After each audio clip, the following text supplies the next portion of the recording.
ಓಂ ಶ್ರೀ ಗುರುಭ್ಯೋ ನಮಃ ಹರಿಃ ಓಂ ಓಂ ಕಾತ್ಯಾಯನಾಯ ವಿದ್ಮಹೇ ಕನ್ಯಾಕುಮಾರಿ ಧೀಮಹಿ ತನ್ನೋ ದುರ್ಗಿ ಪ್ರಚೋದಯಾತ್.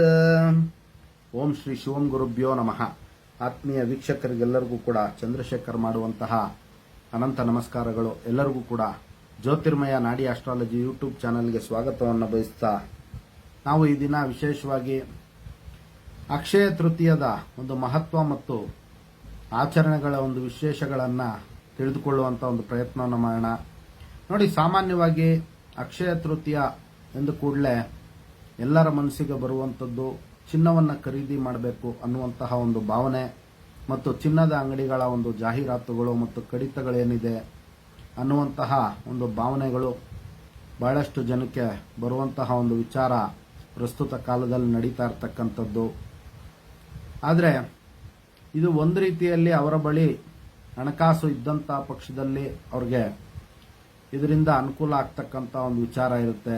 ಅದೇ ರೀತಿ ನೋಡಿ, ಅಕ್ಷಯ ತೃತೀಯ ಅಂತಂದ್ರೆ ನಾವು ಯಾವುದೇ ಒಂದು ವಿಚಾರಗಳನ್ನು ಅನುಸರಣೆ ಮಾಡಿದಾಗ ಅದೆಲ್ಲವೂ ಕೂಡ ಜಾಸ್ತಿ ಆಗ್ತಕ್ಕಂತಹ ಒಂದು ವಿಶೇಷ ಇರುತ್ತೆ. ಅಂದ್ರೆ ಯಾವತ್ತೂ ಕೂಡ ಕ್ಷಯವಾಗದೆ ಅವೆಲ್ಲವೂ ಕೂಡ ಅಕ್ಷಯ ಆಗುವಂತಹ ಒಂದು ವಿಚಾರಗಳಿಗೆ ಅಕ್ಷಯ ತೃತೀಯ ಅನ್ನುವಂತಹ ಒಂದು ಹೆಸರಿನಿಂದ ಕರೀತಕ್ಕಂಥದ್ದು.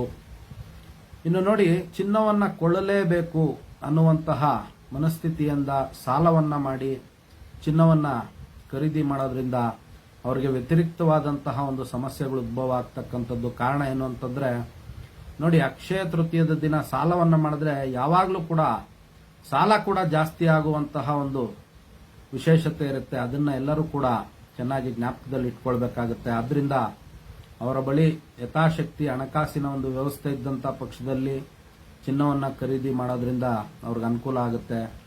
ಅದೇ ಕೆಲಸವಾಗೂ ಸಾಲ ಮಾಡಿ ಚಿನ್ನವನ್ನ ಖರೀದಿ ಮಾಡಿಕೊಳ್ಬೇಕು ಅನ್ನುವಂತಹ ಒಂದು ಭಾವನೆಯಿಂದ ಅವತ್ತಿನ ದಿನ ಸಾಲವನ್ನ ಮಾಡಿದ್ದಂಥ ಪಕ್ಷದಲ್ಲಿ ಸಾಲ ಕೂಡ ಜಾಸ್ತಿ ಆಗುತ್ತೆ ಅನ್ನುವಂತಹ ಒಂದು ವಿಚಾರವನ್ನ ಮನಸ್ಸಿನಲ್ಲಿ ಇಟ್ಕೊಂಡು ಅವರು ಆ ಒಂದು ಕ್ರಿಯೆಗಳನ್ನು ಮಾಡೋದ್ರಿಂದ ಅವರ ಮುಂದೆ ಸಮಸ್ಯೆಗೆ ಸಿಲುಕದಿದ್ದಂಗೆ ಅವರು ಜಾಗೃತಿಯನ್ನು ವಹಿಸಬಹುದಾಗಿರುತ್ತೆ.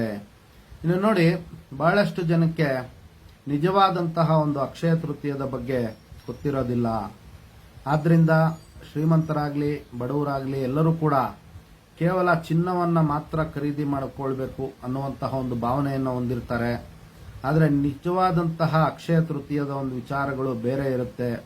ಅದನ್ನ ಅನುಸರಣೆ ಮಾಡೋದ್ರಿಂದ ಬಹಳಷ್ಟು ಪುಣ್ಯವನ್ನ ಗಳಿಸಬಹುದು. ವಿಶೇಷವಾಗಿ ಪುಣ್ಯವನ್ನ ಗಳಿಸಲಿಕ್ಕೆ ಅಕ್ಷಯ ತೃತೀಯ ಹೇಳಿ ಮಾಡಿಸಿದಂತಹ ಒಂದು ಶುಭ ದಿನ ಮತ್ತು ಹಿರಿಯರು ಮತ್ತು ಋಷಿಮುನಿಗಳು ಕೊಟ್ಟಂತಹ ಅತ್ಯದ್ಭುತವಾದಂತಹ ಒಂದು ವಿಶೇಷವಾದಂತಹ ಒಂದು ಪುಣ್ಯ ಕಾಲವಾಗಿರ್ತಕ್ಕಂಥದ್ದು ಅಕ್ಷಯ ತೃತೀಯದ ದಿನ ಅನ್ನುವಂತಹ ಒಂದು ವಿಚಾರವನ್ನ ತಿಳ್ಕೊಳ್ಬೇಕಾಗುತ್ತೆ. ನೋಡಿ, ಅಕ್ಷಯ ತೃತೀಯದ ಬಗ್ಗೆ ನಮ್ಮ ಪುರಾಣಗಳಲ್ಲಿ ಒಂದಾದಂತಹ ನಾರದ ಪುರಾಣದಲ್ಲಿ ವಿಶೇಷವಾಗಿ ಉಲ್ಲೇಖ ಮಾಡಿರುವಂಥದ್ದು. ಇನ್ನು ಅಕ್ಷಯ ತೃತೀಯದ ಅರ್ಥ ಅಂತಂದ್ರೆ ನೋಡಿ, ಅಕ್ಷಯ ಅಂದ್ರೆ ಯಾವತ್ತೂ ಕೂಡ ಕ್ಷಯವಾಗದೆ ಅಂದ್ರೆ ಮುಗಿಯದೇ ಇರುವಂತಹ ಒಂದು ವಿಚಾರ. ಇನ್ನು ಅಕ್ಷಯ ಅಂದ್ರೆ ಯಾವತ್ತಿಗೂ ಕೂಡ ಕಡಿಮೆ ಆಗೋದಿಲ್ಲ, ಬರುತ್ತಲೇ ಇರುವುದು ಅನ್ನುವಂತಹ ಒಂದು ಅರ್ಥವನ್ನ ಸೂಚಿಸ್ತಕ್ಕಂಥದ್ದು. ಅಂತ್ಯವಿಲ್ಲ ಅನ್ನುವಂತಹ ಒಂದು ಅರ್ಥವನ್ನ ಈ ಒಂದು ಅಕ್ಷಯ ತೃತೀಯ ಅನ್ನುವಂತಹ ಒಂದು ಪದ ಹೇಳ್ತಕ್ಕಂಥದ್ದು. ಇನ್ನು ವಿಶೇಷವಾಗಿ ನೋಡಿ, ಅಕ್ಷಯ ತೃತೀಯ ಹಿಂದೂ ಪಂಚಾಂಗದ ಪ್ರಕಾರ ವೈಶಾಖ ಮಾಸದ ಶುಕ್ಲ ಪಕ್ಷದ 3ನೇ ದಿನವನ್ನ ಅಕ್ಷಯ ತೃತೀಯ ಎನ್ನುವಂತಹ ಒಂದು ಹೆಸರಿನಿಂದ ಕರೀತಕ್ಕಂಥದ್ದು.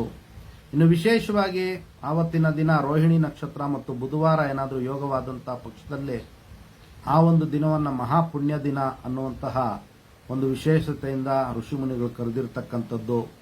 ಇನ್ನು ನೋಡಿ, ಮೊದಲು ಸಾಲವನ್ನ ಮಾಡಿ ಆದರೂ ಚಿನ್ನವನ್ನ ತೆಗೆದುಕೊಳ್ಬೇಕು ಅನ್ನುವಂತಹ ಒಂದು ಮನಸ್ಥಿತಿಯನ್ನ ಅನುಕೂಲ ಇಲ್ದಿರ ಇರುವಂತಹ ವ್ಯಕ್ತಿಗಳು ಬಿಟ್ಬಿಡ್ಬೇಕಾಗುತ್ತೆ. ಕಾರಣ ಏನು ಅಂತಂದ್ರೆ ಸಾಲವನ್ನ ಅವತ್ತೇನಾದ್ರೂ ಮಾಡಿದ್ರೆ ಸಾಲವೂ ಕೂಡ ಅಕ್ಷಯ ಆಗುತ್ತೆ ಅನ್ನುವಂತಹ ಒಂದು ವಿಚಾರವನ್ನ ಬಹಳ ಎಚ್ಚರಿಕೆಯಿಂದ ಗಮನಿಸಬೇಕಾಗುತ್ತೆ. ಆದ್ರಿಂದ ಯಥಾಶಕ್ತಿ ನಮ್ಮಲ್ಲಿ ಏನು ಭಗವಂತನ ಒಂದು ಅನುಗ್ರಹ ಆಗಿರುತ್ತೆ ಆ ಒಂದು ಚೌಕಟ್ಟಿನಲ್ಲೇ ಅವರು ಚಿನ್ನವನ್ನು ಖರೀದಿ ಮಾಡುವಂತಹ ಒಂದು ವಿಚಾರ ಆಗಿರಬಹುದು, ಅಥವಾ ಯಾವುದೇ ಒಂದು ದಾನ ಧರ್ಮ ಮಾಡುವಂತಹ ಒಂದು ವಿಚಾರಗಳನ್ನ ಅನುಸರಣೆ ಮಾಡೋದ್ರಿಂದ ಅವರು ಪುಣ್ಯವನ್ನ ಗಳಿಸ್ಕೊಳ್ಬಹುದಾಗಿರುತ್ತೆ. ಅವರ ಒಂದು ಜೀವನದಲ್ಲಿ ವಿಶೇಷವಾದಂತಹ ಒಂದು ಸ್ಥಾನಮಾನವನ್ನು ಅವರು ಪಡ್ಕೊಳ್ಳೋದಕ್ಕೆ ಅನುಕೂಲ ಆಗುತ್ತೆ.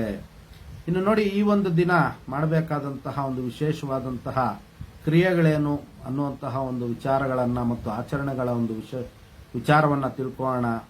ನೋಡಿ, ಈ ದಿನ ಶುಚಿರ್ಭೂತರಾಗಿ ದೇವಸ್ಥಾನಕ್ಕೆ ಹೋಗಿ ದೇವರ ಒಂದು ದರ್ಶನವನ್ನ ಮಾಡುವಂಥದ್ದು. ಅದೇ ರೀತಿ ಯಾವುದೇ ಒಂದು ದಾನವನ್ನ ಕೊಟ್ಟರೂ ಕೂಡ ಪುನಃ ಅದು ನಮಗೆ ಅದರ ಒಂದು 2ರಷ್ಟು ನಮಗೆ ದೊರೆಯುವಂತಹ ಒಂದು ವಿಶೇಷತೆ ಇರುತ್ತೆ. ಆದ್ರಿಂದ ದಾನ ಧರ್ಮಗಳನ್ನ ಮಾಡುವುದಕ್ಕೆ ಮತ್ತು ಪುಣ್ಯ ಕಾರ್ಯಗಳನ್ನ, ದೇವರ ದರ್ಶನಗಳನ್ನ ಮಾಡುವುದಕ್ಕೆ ಅಕ್ಷಯ ತೃತೀಯ ವಿಶೇಷವಾದಂತಹ ಕಾಲ ಆಗಿರ್ತಕ್ಕಂಥದ್ದು. ಮತ್ತು ಈ ರೀತಿ ಕ್ರಿಯೆಗಳನ್ನ ಮಾಡಿದಷ್ಟು ಕೂಡ ಪುಣ್ಯಗಳನ್ನ ಗಳಿಸೋದಿಕ್ಕೆ ಬಹಳಷ್ಟು ಅವ್ರಿಗೆ ಅನುಕೂಲ ಆಗ್ತಕ್ಕಂಥ ಒಂದು ಸಾಧ್ಯತೆ ಇರುತ್ತೆ. ಇನ್ನು ಯಾವ ರೀತಿ ದಾನಗಳನ್ನ ಮಾಡೋದ್ರಿಂದ ಯಾವ ರೀತಿ ಫಲ ಬರುತ್ತೆ ಅನ್ನುವಂತಹ ಒಂದು ವಿಚಾರವನ್ನು ನಾವು ನೋಡುವಂತದ್ದಾದ್ರೆ, ನೋಡಿ, ಮಣ್ಣಿನ ಮಡಿಕೆಯಲ್ಲಿ ಉದಕ ದಾನ ಅಂದ್ರೆ ಮಣ್ಣಿನ ಮಡಿಕೆಯಲ್ಲಿ ನೀರನ್ನ ದಾನ ಮಾಡೋದ್ರಿಂದ ಮೃತ್ಯು ಭಯದಿಂದ ಪಾರಾಗುವಂತಹ ಒಂದು ವಿಶೇಷವಾದಂತಹ ಅನುಕೂಲ ಆಗ್ತಕ್ಕಂಥ ಒಂದು ಸಾಧ್ಯತೆ ಇರುತ್ತೆ. ಅದೇ ರೀತಿ ನೋಡಿ, ಬಡವರಿಗೆ ವಸ್ತ್ರದಾನ ಮಾಡುವಂಥದ್ದು. ಈ ರೀತಿ ಬಡವರಿಗೆ ವಸ್ತ್ರದಾನ ಮಾಡೋದ್ರಿಂದ ಅವ್ರಿಗಿರ್ತಕ್ಕಂತಹ ರೋಗ ರುಜಿನಗಳನ್ನ ದೂರ ಮಾಡಿಕೊಳ್ಳುವಂತ ಒಂದು ಸಾಧ್ಯತೆ ಇರುತ್ತೆ. ಅದೇ ರೀತಿ ನೋಡಿ, ಬಡವರಿಗೆ ಹಾಗೂ ರೋಗಿಗಳಿಗೆ ಹಣ್ಣು ಹಂಪಲುಗಳನ್ನ ದಾನ ಮಾಡೋದ್ರಿಂದ ಅವರ ಒಂದು ಕಾರ್ಯಕ್ಷೇತ್ರದಲ್ಲಿ ಉನ್ನತ ಮಟ್ಟಕ್ಕೆ ಹೋಗುವಂತ ಒಂದು ಸಾಧ್ಯತೆ ಇರುತ್ತೆ. ವ್ಯಾಪಾರ ವ್ಯವಹಾರಗಳು ಸುಸೂತ್ರವಾಗಿ ನಡೆಯುವಂತಹ ಒಂದು ಸಾಧ್ಯತೆ ಇರುತ್ತೆ.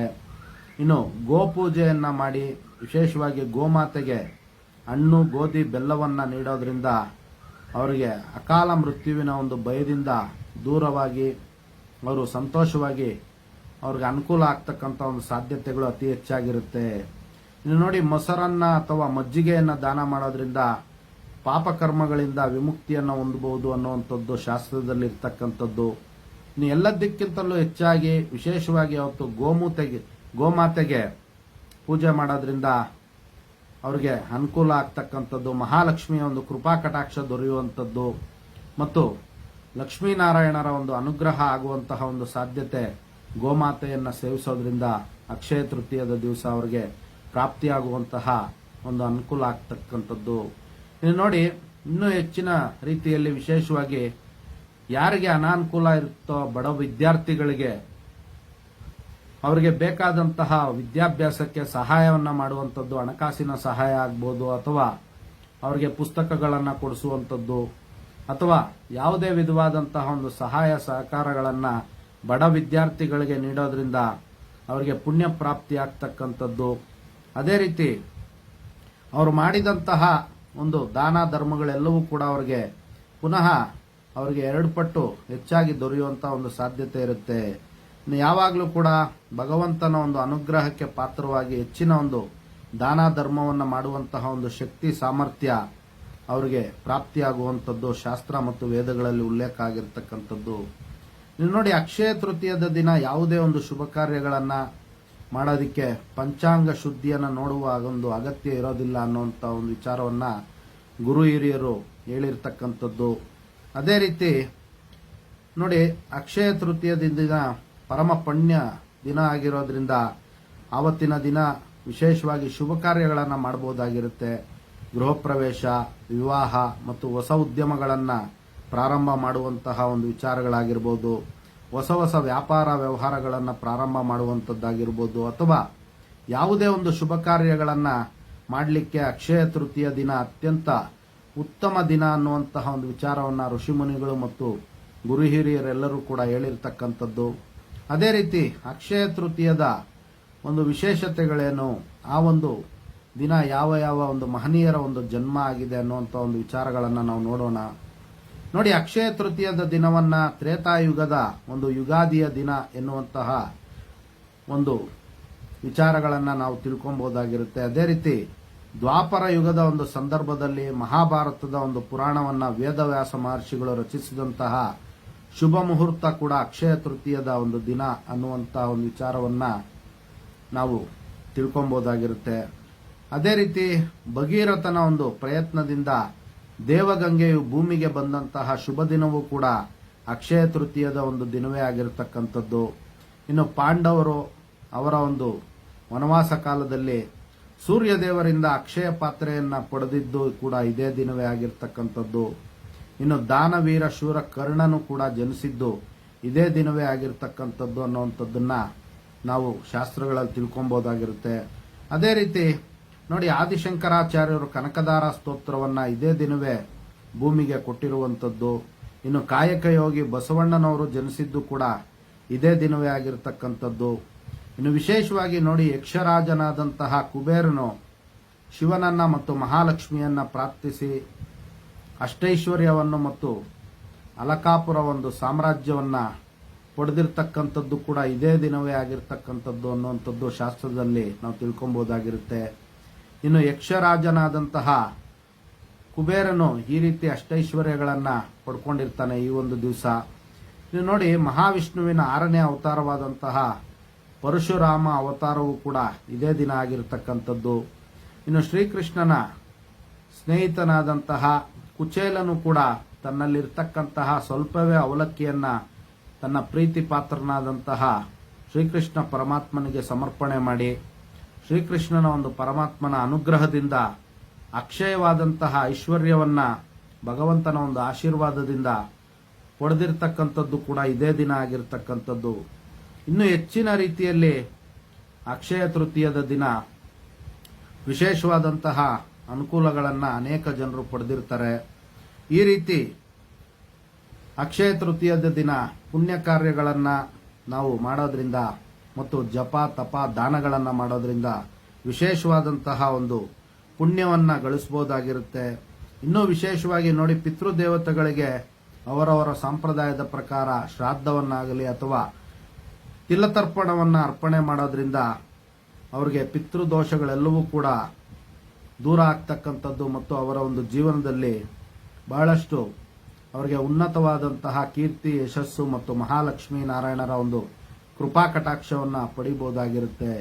ಇದಿಷ್ಟು ಕೂಡ ಅಕ್ಷಯ ತೃತೀಯದ ಒಂದು ಸಂಕ್ಷಿಪ್ತ ವಿಚಾರಗಳಾಗಿರ್ತಕ್ಕಂಥದ್ದು. ಎಲ್ಲರಿಗೂ ಕೂಡ ಆ ಲಕ್ಷ್ಮೀನಾರಾಯಣರು ಅಷ್ಟೈಶ್ವರ್ಯವನ್ನ ಕೊಟ್ಟು ಪ್ರಸಾದವನ್ನ ಮಾಡಲಿ ಅನ್ನುವಂತಹ ಒಂದು ಪ್ರಾರ್ಥನೆಯನ್ನ ಸಲ್ಲಿಸ್ತಾ, ಇನ್ನು ಎಲ್ಲರಿಗೂ ಕೂಡ ಜಗನ್ಮಾತೆಯ ದಿವ್ಯ ಆಶೀರ್ವಾದವನ್ನ ಕೋರ್ತಾ ಎಲ್ಲರಿಗೂ ಕೂಡ ಅಕ್ಷಯ ತೃತೀಯದ ದಿನದ ಒಂದು ಶುಭಾಶಯಗಳನ್ನು ಸಮರ್ಪಣೆ ಮಾಡ್ತಾ, ಸರ್ವೇ ಜನಃ ಸುಖಿನೋ ಭವಂತು, ಸಮಸ್ತ ಸನ್ಮಂಗಳಾನಿ ಭವಂತು, ಶುಭಮಸ್ತು.